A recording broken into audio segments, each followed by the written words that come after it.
conservative author and writer Douglas Murray, sort of right-wing public intellectual of sorts, recently was on the Piers Morgan show where he made the point that in comparison to Hamas, the Nazis were ashamed of the crimes that they committed against the Jewish people.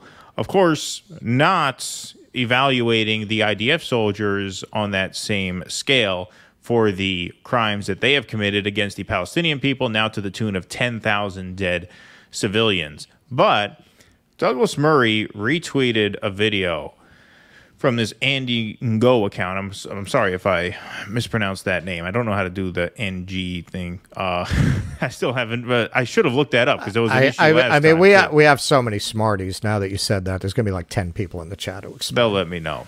Yeah. But here's a tweet. Breaking. Volunteers at Victoria Station in London selling poppies for a veteran charity on Remembrance Day/Veterans Day are surrounded by pro-Palestine protesters. The charity volunteers are forced to move further and further away. Douglas Murray retweets that with a quote, 11/11, November 11th, in London, 2023. Unbelievable that it should come to this. Now, folks, we have all seen, if you're on Twitter, you've seen a lot of horrific images of carnage, a lot of gut-wrenching video of mothers crying over their children, children crying over their mothers. It's just really hard to take. But I have to warn you, folks, what you are about to see, as Douglas Murray has warned you, is just unthinkable.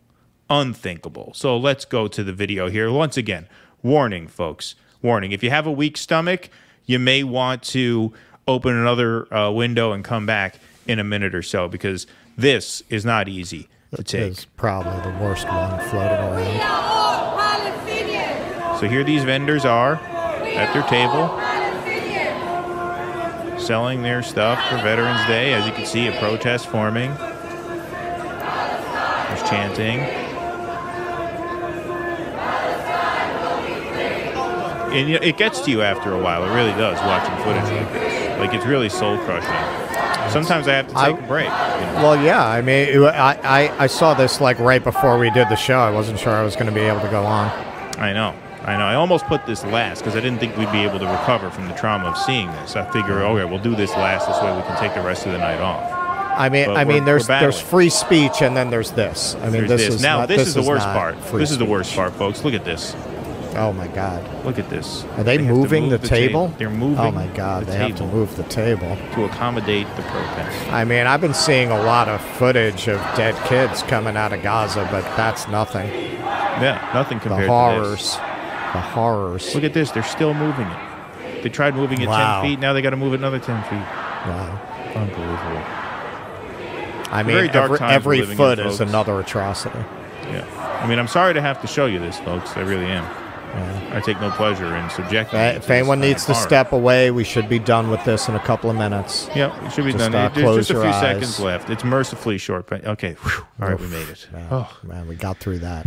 Oh. Wow. That was something. All right, folks. You know what?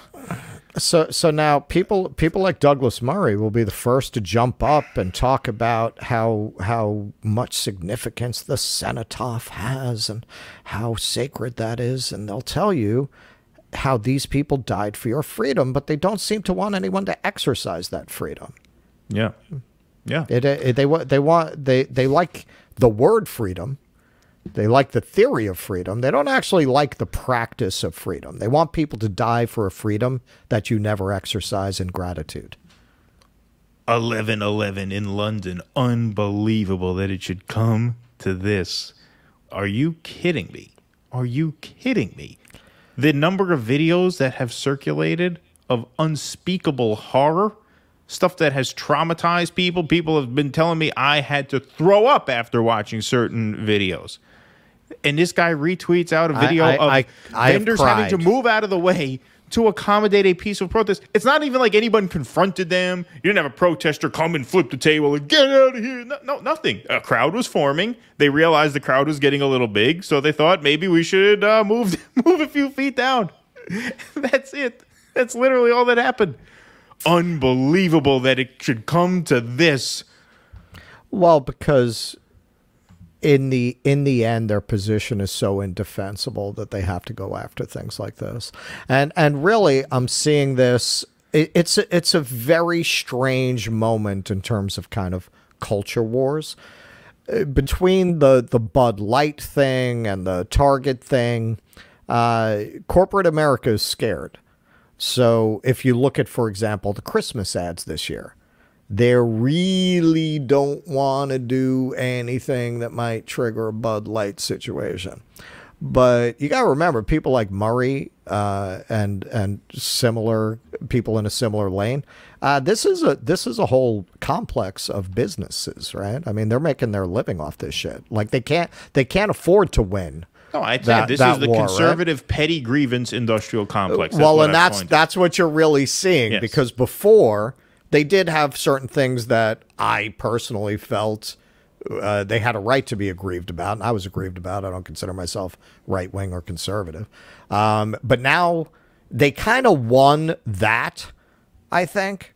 I don't think you're going to be seeing any drag kids in Christmas ads this year.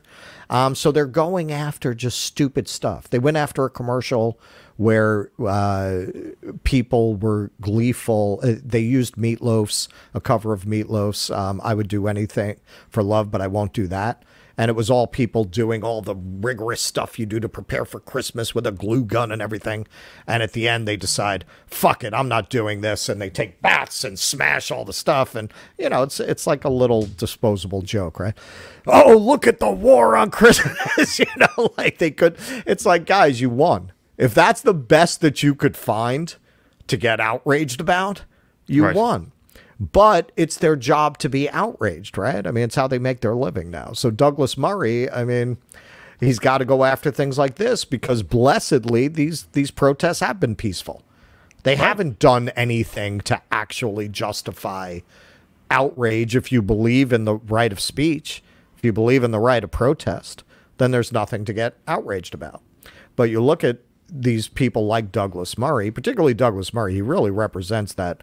I mean, which is funny, being an openly gay man. He really represents that old school British outrage at sacking the foundations of our society. Impropriety. Right? It's that. Right.